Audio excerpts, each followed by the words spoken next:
11 Tingkara Kombes Pol Heri Trimaryadi membenarkan sejumlah mahasiswa Bombana melakukan aksi demonstrasi mendesak Pemprov Sultra mencabut izin usaha pertambangan PT Pancalogam Makmur.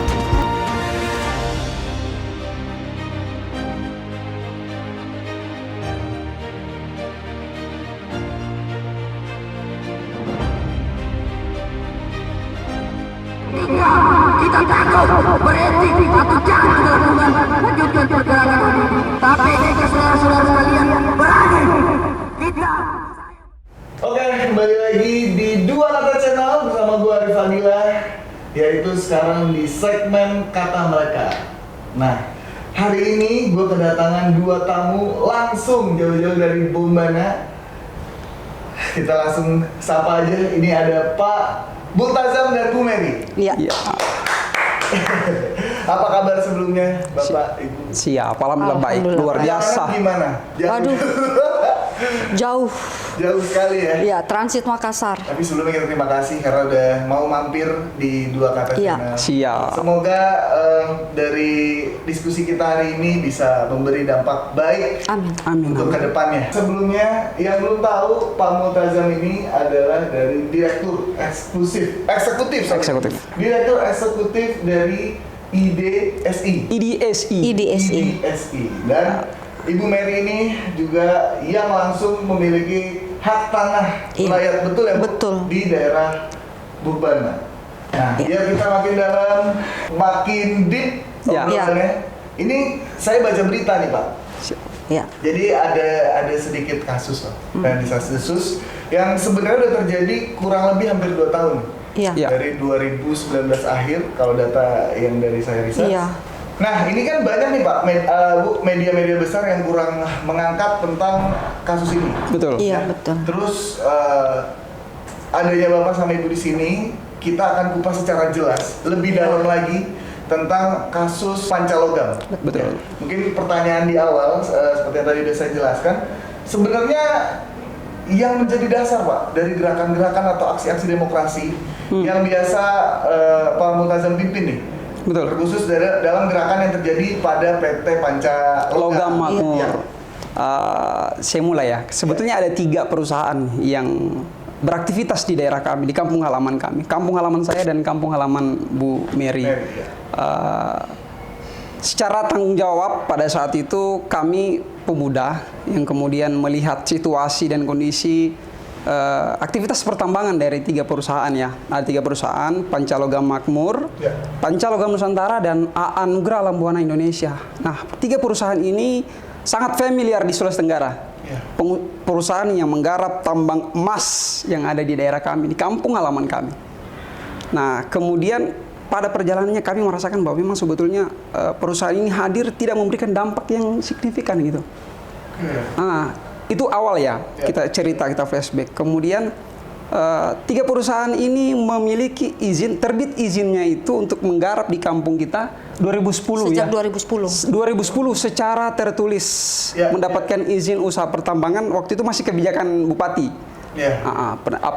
Yang mengeluarkan izin itu adalah bupati. Ya. Nah, 3 perusahaan ini kemudian pada perjalanannya sudah berakhir gitu. Berakhir masa izinnya, kemudian satu ini tiba-tiba mendapatkan izin perpanjangan. Ya, perpanjangan gitu. Ya. Padahal sebetulnya kan kita menganggap bahwa hasil kajian kami 3 perusahaan ini sudah berakhir masa izinnya. Habis. Izinnya. Sudah habis. Iya, iya. Habis izinnya, cuman ya lagi-lagi persoalan birokrasi ya. Kita nggak tahu apakah ada sebetulnya permainan atau seperti apa. Kami hanya mengawal dalam kondisi real, kami melihat ini ada masalah sebetulnya. Diduga atau terindikasi gitu. Izinnya tidak memenuhi syarat atau tidak sesuai 3 prosedur. perusahaan itu? 3-tiganya. Gitu loh. Oke. Nah, gitu. Saya mungkin tambahkan sedikit. Ya. Karena dalam persyaratan, salah satu persyaratan untuk perpanjangan IUP itu, salah satunya itu ada laporan reklamasi terhadap IUP yang sudah berjalan yang kemarin. Betul. Nah, sampai hari ini tidak ada proses reklamasi itu. Tapi seharusnya kalau perpanjangan IUP itu ada dalam regulasi atau sebenarnya tidak? Ada. Itu sudah diatur di Ada. undang-undang minerba, undang-undang pertambangan khususnya. Oke, terus sejauh apa kayak terkait dari instansi atau pemerintah responsnya tentang keluhan-keluhan Pak Multazam atau Bu Mary yang udah unjuk suara gitu? Iya. Betul. Sebetulnya lumayan lama lah supaya gerakan ini sudah lama. Ya. Bukan cuma lahir dari kami, warga di dalam itu merasakan. Riak-riak di dalam sudah lama. Sudah lama. Tapi kami mengawal ini 2 tahun terakhir, di awal tahun 2020 pada saat itu kita sudah mulai. Karena memang sudah berakhir semua ini izinnya kan, tapi kok masih beraktivitas. Kita kawal pada saat itu, kita melakukan aksi unjuk rasa besar-besaran ya lumayan. Lumayan kalau untuk ukuran daerah kita lumayan. Siap. Pergerakan kita. Pergerakan yang insya Allah punya nilai lah. Tapi tetap hasilnya ngambang. Ya sampai saat ini Belum ada respon yang begitu signifikan Belum dari instansi ya Pak? Belum ada. Oke. Nah ini kan Bu Mary sebagai pewaris Iya. tanah yang ada di Bombana. Iya. Nah ini dari sudut pandangnya atau keturunan langsung dari Raja Bombana. Betul. Apa yang harus dilakukan pemerintah kira-kira buat terkait PT Pancalogam ini terhadap masyarakat yang ada di desa? Iya. Jadi untuk memperjelas status saya, saya adalah cicit kandung dari Raja Wubangka, yang dengan sebutan masyarakat biasa disebut Sangia atau Mokole Wubangka. Mokole berarti raja. Iya, saya cicit kandung dari istri pertama Raja Wubangka. Ya, jadi keadaan masyarakat di sana itu sangat mendapat imbas yang luar biasa dari penambangan yang harusnya bisa menaikkan kesejahteraannya masyarakat, malah secara de facto hari ini malah masyarakat semakin menderita dengan adanya perusahaan itu. Padahal tambang emas. Yang sudah 13 tahun bekerja di desa. Ya? Iya, namanya aja Pancalogam Makmur, tapi yang di dalam tidak makmur. Betul. Harusnya 13 tahun bukan waktu yang singkat untuk masyarakat mendapatkan hasilnya. Tetapi hari ini sampai detik ini, coba lihat kehidupan masyarakat di sana sangat jauh di bawah. Apa nggak ada CSR dari itu wajib loh kalau CSR. Itu sudah diatur, ada regulasi yang mengatur bahwa perusahaan kemudian wajib melaksanakan CSR atau tanggung jawab sosial terhadap warga di sini. Inilah yang menjadi salah satu penyebab juga sebenarnya. Dari dasar pergerakan ini. Karena kenapa? Memang dalam regulasi sudah jelas diatur CSR perusahaan tambang sudah jelas sekali. Angkanya besarannya pun sudah sangat jelas. Berapa persen dari hasil penambangan CSR itu kan? Cuman yang kita pertanyakan yang menjadi salah satu dasar pergerakan kita, kemana alokasi CSR-nya? Kemana? Karena kenapa? Perusahaan Pancalogam hari ini masih menggunakan jalan umum masyarakat desa. Betul. Bahkan dikawal sampai terakhir kemarin adik-adik kami yang kebetulan juga aktif masih mengawal itu di daerah pada saat itu. Jalan masyarakat itu harusnya ketika ada CSR minimal jalan desa itu harus diperbaiki dengan dana CSR minimal. Tetapi kalau yang terjadi hari ini masih sangat parah jalan di sana. Keadaan kehidupan masyarakat sangat luar biasa menderita. Memprihatinkan. Pertanyaannya kemana CSR-nya? Dan berapa besar CSR yang sudah diberikan Pancalogam terhadap masyarakat? Jangan kemudian mengklaim CSR yang misalkan ini tanggung jawab dari perusahaan, tetapi ada misalkan yang pernah dibangun oleh pemerintah setempat, pemerintah desa yang kemudian hanya kontribusinya sedikit. Kontribusinya sedikit kemudian ada klaim bahwa itu adalah CSR atau tidak. Sampai detik ini kami boleh mengatakan bahwa pemenuhan CSR dari perusahaan ini yang secara nyata terlihat tidak ada. Tapi kondisi masyarakat di sana karena adanya masalah ini apa merasa sebenarnya berusaha untuk tetap biasa aja atau berusaha untuk berontak juga buat? Kalau masyarakat itu terbukti pergerakan yang baru-baru terjadi berapa bulan yang lalu, itu murni dari masyarakat. Kami ada di Jakarta kemarin, kami sempat ke Jakarta waktu itu, masyarakat bergerak sendiri malah. Di bawah pimpinan kepala desa saat itu pergerakannya. sudah meluap lah. Artinya masyarakat sebenarnya sudah lama ingin meronta. Sangat muak dengan aktivitas Ya. perusahaan ini. Nah, itu gini, kalau Pak Multazam sendiri sebenarnya ya, tindakan apa atau solusi apa sekiranya yang harusnya pemerintah tuh dan Pancalogam lakukan buat memberikan keadilan buat masyarakat, Supaya masyarakat merasakan bahwa Ya. ini loh daerah kami punya Iya. tambang emas, kami merasakan Iya. bahwa ini kita bisa hidup layak, sejahtera. Ya. Satu, evaluasi. Semua perusahaan dalam ini kita evaluasi. Pemerintah daerah, stakeholder yang ada di instansi pemerintahan yang ada di tingkat kabupaten, provinsi sampai dengan pusat, sebisa mungkin, sedapat mungkin tolong diperhatikan bahwa warga merasakan aktivitas perusahaan ini tidak cukup memberikan kelayakan hidup kepada mereka begitu. Tambang emas loh. Saya ulang-ulang, tambang emas. Kami punya emas, tapi orang-orang sekitar di daerah lingkar tambang ini justru Jauh. tidak merasakan. Tidak merasakan. Begitu. Merasa di bawah Kendati pun ada yang kemiskinan. merasakan, itu mungkin ada oknum ya. Oknum. Gitu, oknum yang merasakan. Kira-kira nih mau sampai kapan adanya gerakan-gerakan atau aksi-aksi seruan ketidakadilan yang akan selalu ditunjukkan? Nah, karena bicara gerakan ya, izin Bun. Ya. Sampai tuntas. Saya sebetulnya sekarang dalam posisi sudah tidak lagi bermahasiswa. Ya. Ya, saya alhamdulillah sudah profesi lah. Ya, ya. Bayangkan dari tahun 2020 kami bergerak sampai detik ini. Dari daerah, dari Jakarta ke Bombana itu pesawat berapa ya? 2 jam setengah. 2 jam setengah ke Makassar, atau ada juga yang langsung ke Kendari. Kemudian perjalanan ke daerah itu 3 jam. 3 jam 3 jam, 4 perjalanan. jam. Naik mobil ya, kendaraan. Kalau ditanya sampai kapan? Sampai tuntas. Saya kemarin terus terang, saya buka ya. Ya. Saya sudah sempat diperiksa saya bilang pra pemeriksaan dari Mabes Mabes Polri. Polri. Ya. Bayangkan. Ya. Mungkin teman-teman di bawah, adik-adik saya, teman-teman mahasiswa Harus terima tahu. kasih. Ya, saya juga sampaikan ada beberapa teman-teman yang masih aktif saat ini. Saya sampaikan bahwa proses yang kita kawal dari 2020 itu masih terus berlanjut. Masih terus berlanjut. Berlanjut sampai detik ini.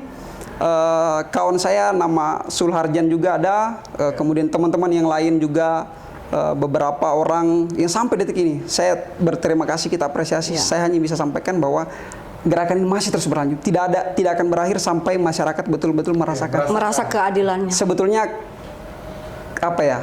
puncak dari emosi warga ini, mereka bilang sampai perusahaan tidak lagi di situ ya. Jadi kalau perusahaan saya menambahkan sedikit adik saya, pergerakan ini tidak akan berakhir sebelum hak yang semestinya kembali oleh masyarakat itu dikembalikan. Nah, harapan Ibu Mary sendiri? Harapan saya kembalikan tanah masyarakat, biar masyarakat kelola sendiri. Toh diberikan ke perusahaan juga tidak memberikan hasil yang signifikan yang seharusnya masyarakat terima. Kembalikan aja ke masyarakat. Ngapain masuk ke daerah kita? Tapi sampai sejauh ini, sampai respon dari pemerintah pun atau dari PT Pancalogam ini belum ada gitu-gitu aja sih. Iya, maksudnya masih stuck aja, nggak ada perubahan atau apa? Mungkin saya bisa katakan melalui media ini, saya katakan secara langsung bahwa kenapa pergerakan kita sampai detik ini sudah bisa dikatakan bahwa seluruh tenaga kita sudah curahkan di sini, tetapi hasilnya masih ngambang karena memang ada kekuasaan-kekuasaan besar yang ada di belakang Pancalogam yang selalu menjadi benteng. Kekuatan-kekuatan itulah yang menjadi kendala kami, yang menjadi bergerak. Sumber kekalahan kami. Gitu loh. Karena kami, siapa kita, kan? Ya. Ini kan ada sedikit pengaruh tanda kutip buruk tentang dampak lingkungan. Betul. Jadi karena adanya aktivitas. Jelas. Dan memang berdampak. Jelas. Berdampak. Nah, itu dampak lingkungannya seperti apa di sana kondisinya? Boleh disaksikan, Mas Arief kalau misalkan punya kesempatan silakan ke sana. Teman-teman penyidik Mabes juga, abang-abang dari Mabes Polri turun ke sana kemarin. Mereka sampai bilang, wah luar biasa ya, sampai ke sana itu terlihat bahwa memang kondisinya agak memprihatinkan. Ya namanya tambang ya. Ada sebetulnya kelayakan bisa kita maklumi, tapi dengan aktivitas perusahaan ini bertahun-tahun, wah luar biasa dampaknya. Bayangkan sampai kemarin itu klimaks emosi daripada warga di dalam, karena apa? Jalur akses di dalam itu ditutup. kali sungai itu ditutup dengan timbun, ditutup akses dari SP berapa? SP9. Ada Ada dari daerah satu lah. desa lah ya Ya. ke tempat ini ditutup oleh perusahaan karena mereka tidak ingin diganggu aktivitasnya, sehingga ini terindikasi gitu loh. Ada apa di dalam gitu? Sangat meresahkan berarti. Iya. Ya, boleh Saya dikata lah. menambahkan adik saya, yang paling parah yang terdampak oleh masyarakat itu adalah sumber air. Ya betul. Jadi masyarakat desa Ubangka, sumber airnya itu kan dari sungai yang mengalir, sedangkan sungai itu sudah tertutup dengan buangan lumpur Dan dari itu- mesin pancalogam. Dan itu potensi ada limbah gitu, Iya. ya, limbah yang mencemarkan lingkungan gitu. Iya. Itu kan kalau saya sempat cari tahu limbah dari hasil apa ya sebutannya, limbah dari penambang itu kan kurang baik atau ada zat yang Ya. memang Ya. Jadi saya bercerita berangkat dari pengalaman saya sebenarnya, karena saya juga ex pancalogam sebenarnya. Beliau ini pernah Saya sebetulnya. pernah di logistik pancalogam. Jadi sedikit banyaknya secara manual pun menambang, saya pernah lakukan itu sejak pertama ditemukan tambang emas. Nah, proses pembakaran emas itu dari serbuk ke lempeng, saya tahu pasti harus menggunakan merkuri. ya Tidak bisa tanpa merkuri. Oh, berarti ada potensi merkuri, Iya, Bunda ya? tetap ada potensi karena pada saat proses pembakaran dari emas serbuk itu harus ditetesi berapa tetes air raksa atau merkuri, lalu langsung dibakar, jadilah lempengan emas. Iya, jadi otomatis kandungan merkuri itu akan itu kan yang saya tahu sangat bahaya. Bahaya. Maksudnya, Merkuri itu bahaya loh. bahaya. Apalagi sampai ada di tubuh kita karena prosesnya kan dari ikan kan. Iya. Dari ikan yang mau makan itu, terus ikan itu yang kita makan. Itu kan bahaya untuk kita. Iya. Nah, terus apa nggak ada dari perusahaan untuk mengelola limbah dari hasil buangan itu? Sebenarnya kandungan merkuri itu bahayanya bukan hanya pada saat dan ikan. Sentuh kulit kita langsung itu sangat berbahaya. Karena dia tidak dapat terurai ya. Karena dia tidak bisa dapat terurai. Karena kenapa? Limbah itu misalkan kandungan merkuri dari perusahaan itu mencemari sungai, otomatis orang-orang yang tadinya mencuci atau mandi itu akan terdampak langsung ke kulit. Nah, untuk sampai saat ini belum ada proses-proses penelitian pengkajian terhadap dampak atau limbah yang berpotensi dan belum ada solusi merkuri gitu. dari perusahaan yang mengatakan bahwa limbahnya itu Tercemar. iya enggak Ada maksudnya kandungan zat. limbah-limbahnya perusahaan itu maksudnya terkelola dengan baik. Oh, jadi belum ada respons tentang mengelola limbah itu sendiri. Belum ada sama sekali. Oke. Itu bicara ini ya, saya potong, Ya. saya tambah. Itu berbicara persoalan limbah. Ya. Ini kemudian kita melihat bahwa perusahaan ini dampak kerusakan lingkungan itu sangat terlihat jelas di bawah. Bahkan ada beberapa poin itu sejak kami kawal dari 2020 rekomendasi dari Dinas Kehutanan, Ya.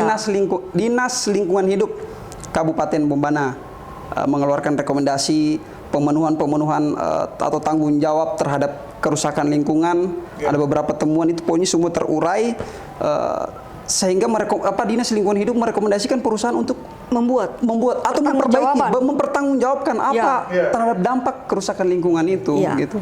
Tapi sampai sekarang memang belum ada dampak yang minimal mengurangi lah dari limbah yang merugikan. Belum ada. Nah, harapannya kira-kira dari Palmul atau Bu Mary sendiri terhadap pemerintah Harapan terkait kasus ini. dari Kalau harapan sudut pasti berangkat dari mereka yang punya mereka yang di lingkaran tambang di daerah khusus tanah kebanyakan dari keturunan Ibu. Kalau Mary. saya harapannya tetap pada satu kata, kembalikan tanah kami. Kembalikan tanah kami dan pertanggungjawabkan emas yang Anda ambil selama 10 tahun itu. Iya. Kemana dan berapa yang kalian sudah kasih ke kami, rakyat Wong Bangka. Itu. Kalau saya dari perwakilan teman-teman dan teman-teman mahasiswa ya yang masih aktif mengawal, terima kasih. Kalau saya pribadi, saya minta keseluruhan harapan saya evaluasi perusahaan ini, bahkan perusahaan ini saya boleh katakan silakan hengkang dari Wono Bombana. Ya. Karena terus terang, bayangkan 2008 pertama kali ditemukan emas 2008 ya, Iya, Bunda ya? 2008. 2008. Warga itu begitu banyaknya berdatangan untuk menambang. kemudian masuklah perusahaan ini dengan mendapatkan izin usaha pertambangan 2010. Ya. Malah Saya menyimpulkan 2008 pada saat masyarakat masih menambang manual lebih sejahtera daripada dengan adanya perusahaan 2010. Jauh lebih sejahtera. Jadi kembalikan saja. Jadi berarti kan sudah beroperasi kurang lebih sampai 10 tahun. lebih Ya. lebih dari 10 tahun. kurang lebih dari 13 10 tahun lah. Ini respons maksudnya yang masih saya nggak habis pikir kan dari yang kita cerita tadi soal tidak ada kesejahteraan Ya. dari PT tersebut ya. Ya. Nah, apa harusnya kita nih, kalau saya sih yang merasa dirugikan harusnya terus membela, Ya. kan? Nah, gerakan yang udah dibangun mungkin sama Pak Mul, gerakan-gerakan atau aksi-aksi. Kalau bicara gerakan sudah hampir apa ya? Teman-teman boleh lihat lah. Bahkan teman-teman ada yang mengklaim bahwa kita ini sebetulnya sudah Proses ada yang mengatakan kami sudah terjual. Ya. Sudah ada yang tunggangi. Ada yang tunggangi dan kemudian ada juga upaya untuk mengamankan diri bahwa ini kasus ini kita tidak kawal sebetulnya. Ya. Padahal boleh teman-teman ketahui. Kasus ini di daerah yang pertama kali melaporkan ke Mabes Polri sudah kami ini. Saya bayangkan Pak, kalau misalkan teman-teman menuduh kami sudah terjual atau tergadaikan atau tergaransi dengan gerakan itu, dari 2020 sampai dengan sekarang saya boleh jaminkan. Saya berangkat ke Jakarta, naik kapal laut pada saat kalau Bu Mary mungkin saya dari Desember ke Jakarta sampai dengan ini. Niatan saya betul-betul sampai saya ke Jakarta, kasus ini harus tuntas. Ya. Itu harus tuntas karena saya lagi-lagi persoalan di daerah itu orang mengatakan bahwa sekelas aktivis kacang-kacang gitu daerah gitu ya. Sekarang mungkin saya bukan lagi mahasiswa, saya sudah terjun ke dunia profesi, tapi tanggung jawab saya ini kampung halaman saya. Saya katakan sama penyidik kemarin pra pemeriksaan atau pra klarifikasi dari surat pemanggilan saya bilang, mohon izin Bang, saya bicara ini ya tegas. Kalau kemudian ada yang tanyakan bahwa targetnya apa sebetulnya, target saya adalah kita bicara lagi sampai tuntas, tidak ada iming-iming. Mau tawar berapa saya tidak ada niatan sedikit pun untuk itu. Ini kampung halaman saya Pak, saya bilang. Saya sampaikan. Saya mohon maaf ya agak menggebu-gebu karena berangkat kurang lebih 2 tahun loh. Kalau saya baru kemarin nyampe Jakarta, saya memang khusus hadiri acara ini karena saya berpikir bahwa saya butuh wadah. Saya butuh wadah untuk menjadi jalan aspirasi media yang selama ini ingin saya suarakan. Tetapi di kampung kita kan belum ada channel-channel yang ada menyiapkan acara podcast seperti ini. Ya, dan saya berharap melalui 2 kata channel ini mungkin bisa menyalurkan ke channel-channel yang lain untuk menyampaikan ke seluruh elemen ada lapisan ketidakadilan masyarakat. di ujung Sulawesi Tenggara sana, di Kabupaten Bombana ada rakyat yang benar-benar ingin teriak. Gitu. Sulawesi Tenggara itu penghasil tambang terbesar sebetulnya. Namun hanya satu daerah yang punya hasil tambang emas. Ya. Kampung kami ini, Bombana. Kampung kami ini. Yang lain kan di pusaran nikel gitu. Kami emas loh. Harusnya sudah kaya raya masyarakat di sana. Harusnya sejahtera. Iya. Ya, kalau dari saya pribadi mendoakan yang terbaik untuk kelangsungan atau kemakmuran yang ada di Bombana. Amin. Dan saya juga berdoa yang terbaik, semoga kasus ini cepat berlalu, cepat beres, akan ada jawaban yang terbaik terkait dari pemerintah. Atau juga kita lihat semoga juga nanti di tahun depan mungkin kesejahteraan masyarakat makin terlihat. Amin. Kami masih siap mengumpulkan keseluruhan dari perjuangan kita ini. Saya coba uraikan dalam bentuk konsep kajian hukum. Saya coba akan masukkan ke Mabes karena itu permintaan dari Mabes sebetulnya. Kemarin saya sempat ditanya atau disampaikan ke mereka, nggak ada yang tahu loh kita ke sana. Gitu. Nggak ada yang tahu kalau Mabes itu turun ke bawah. Kalau kendati pun ada yang tahu, mereka nggak tahu siapa pelapor sebetulnya karena terlindungi. Saya mengklaim bahwa laporan ini tidak apa-apa, saya buka saja. Kami ada 2 lembaga yang kemudian mengawal ini. Forum Mahasiswa Bombana Bersatu, Lembaga Kemahasiswaan, dan Institut Demokrasi dan Sosial Indonesia.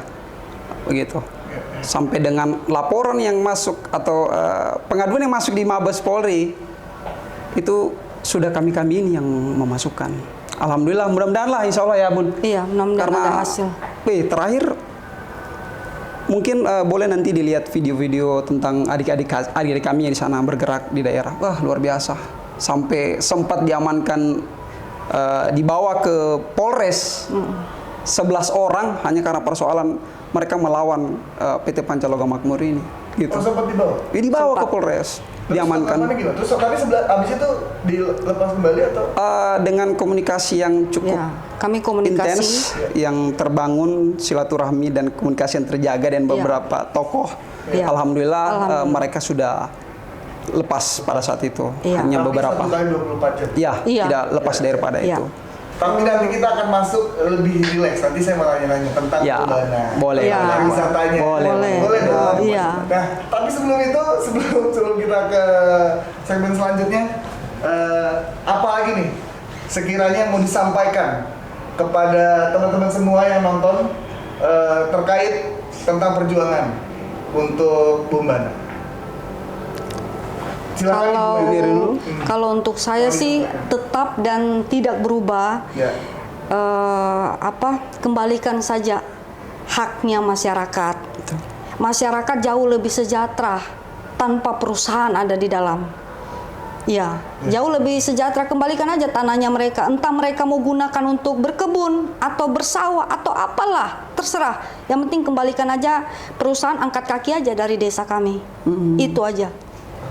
Itu unek-unek itu sebenarnya. Karena mereka yang merasakan betul Iya. di lingkaran kampung itu. Terserah tambang emas itu yang dibawanya banyak emas, kami mau pakai untuk bersawah atau kami mau pakai berkebun atau bahkan mau pakai untuk bangun kios, terserah. Yang penting kembalikan aja tanah-tanah itu, tinggalkan aja desa kami. Karena percuma. Oke. Cukup dalam Ya. jalannya. Tapi ya mudah-mudahan balik lagi, semoga didengar kita Amin. informasinya. Ini kan kita sharing ya. Terima kasih juga lah buat Terima dua kasih kakak kita channel sudah ini. diundang ke sini, apalagi sama Mas Arif Ya. sebagai Dengan senang hati. ya Dengan hostnya mungkin kan. hostnya yang kemudian background kita mungkin agak sedikit berbeda begitu. Iya. Ya, jadi buat cair. Terima kasih Mas Arif. Ya, ya. Nah, kita udah terlalu deep banget tadi bahasanya. Kita ada yang mau gue bahas sih tentang Bombana, karena menarik nih Bu, Pak, tentang Bombana. Karena kan kalau saya kan anaknya suka traveling. Oh iya. Suka banget. Terakhir ada kesempatan mau main ke Ambon, cuman kita memang belum siap waktu itu. Karena banyak tempat wisata yang harus kita datangi. Nah, di Iya. Bombana sendiri tuh ada tempat wisata apa aja kira-kira? Nah gini, sebelum saya menjelaskan tempat wisata Bombana, Ya. saya mau minta kesiapannya Bang Arif dulu untuk Ya, ke kesana lah main lah ya. Ya percuma saya menjelaskan apa tentang Bombana, tempat pariwisata, Bang Arif nggak siap ke sana. Masuk di wishlist saya. Oh, ya Tapi boleh mungkin lah. teman-teman Tapi nanti masuk listnya itu list prioritas, Yang Mas. prioritas. Iya. Nanti bareng Bu Mary aja. Penggemar Bang Arif banyak di sana.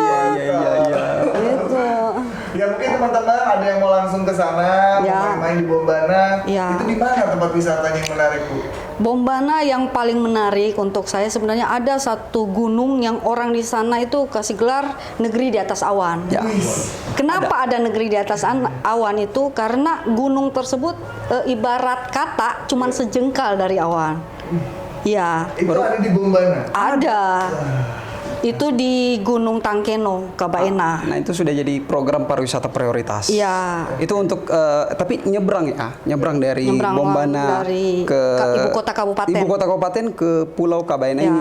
Nah, itu untuk Kabaena. Kalau untuk Poleyang lagi ada danau pembangunan sekarang, danau itu skala prioritas. Jadi prioritas pemerintah di kampung saya khususnya. Wow. Danau pun danau indah. Nggak mungkin tercapai. Oh, enggak. Oh ya jauh. Udah jauh. Ini kan kita bicara pariwisata, masa. Bang Arif takut dengan pencemaran itu, Itu takut. dia. Di lingkar tambang itu sebetulnya ada wisata yang sekarang ini mudah-mudahan jadi program prioritas pemerintah daerah. Iya. Ada wisata Tahi Ite namanya. Iya. Tahi artinya laut, Ite itu artinya kecil Kecil. ya. Iya. Laut kecil di tengah padang lingkar tambang emas itu ada. Kalau dia pasang air laut menurut masyarakat di sana, kalau air laut pasang dia kemudian naik pasang juga.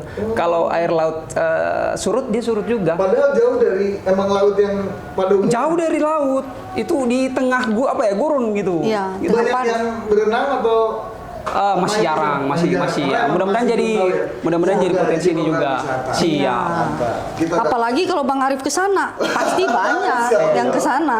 Terus kalau makanan di sana tuh yang paling khas apa? Atau yang paling banyak orang Bombana makan? Kira-kira. Sulawesi Tenggara secara umum itu sinongi.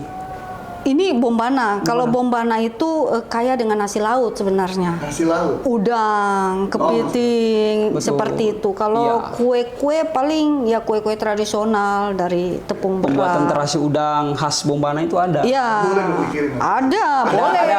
Tapi jangan hanya dinikmati. Ada gula aren gitu, gula aren khas Dipromosikan. Kabayan. Gratis kan? Gratis. Oh iya. Ada juga dempo, itu pisang khas Pisang Poleang. khas Poleang. Dempo. Dempo. Itu Jadi pisang yang dikeringkan, Ya, terus Kalau pisangnya digoreng. beda? beda lagi beda. Nantilah saya kasih Mas Arif itu untuk makan itu ya. Amin. Ada syaratnya. Harus ke Bombana promosikan Bombana. Oh gitu, Pak. Iyalah. Iya. Nanti kita main-main ke Bombana. Terus buat teman-teman mungkin yang penasaran sama Bombana di Sulawesi Tenggara ya. Iya, betul. Jadi langsung kita bareng-bareng nanti. Ah. Oke, sebelumnya terima kasih udah Ya. hadir Bu Mary. Terima kasih kembali Terima kasih juga. kembali. Karena udah memberikan kita tentang semua berita-berita tentang Bombana. Siap. Iya. Nah, ini kan kemungkinan kita akan tayang di Hari Sumpah Pemuda 28 Oktober. 28 Betul, Oktober. Ya. Mungkin ada yang mau disampaikan tentang pemuda-pemuda Indonesia buat terus berkarya atau mungkin membela kebenaran. Betul, Gitu. siap. Ya, saya ya. mulai. Iyalah. Ini bicara Yang pemuda kan. Ya. bicara pemuda kan. Momennya dapat. Terima kasih kita diundang di podcast ini. Ya. Momentum Sumpah Pemuda saya ingin sampaikan bahwa terkaitan dengan perjuangan kita sampai detik ini, saya ingin bilang bahwa pemuda itu tidak boleh takut. Pemuda tidak boleh murah tergadaikan dengan persoalan iming-iming dan lain sebagainya. Ya, ya. Kita harus terus termotivasi, kita harus berani keluar dari zona nyaman itu. Sumpah Pemuda 28 Oktober, saya harap teman-teman pemuda kita konsisten, semangat. Oke, itu mungkin dari saya. Luar biasa. Merdeka! Oke, teman-teman semuanya terima kasih yang udah nonton dari awal sampai habis. Semoga teman-teman ikut merasakan keresahan-keresahan yang sudah disampaikan sama Bu Mary dan Pak Mul tadi. Betul. Dan semoga kita doakan juga teman-teman, semoga kasus ini cepat berlalu, Ya. masyarakat kembali makmur, kembali Amin. sejahtera, Sampai Amin. tuntas lah. dan Amin. ada jalan keluar yang terbaik. Amin. Oke, untuk itu saya tutup. Saya Arif Fadilah, Pak Mul, Multazam. Pak Multazam dan Bu Mary pamit. Dua kata saja.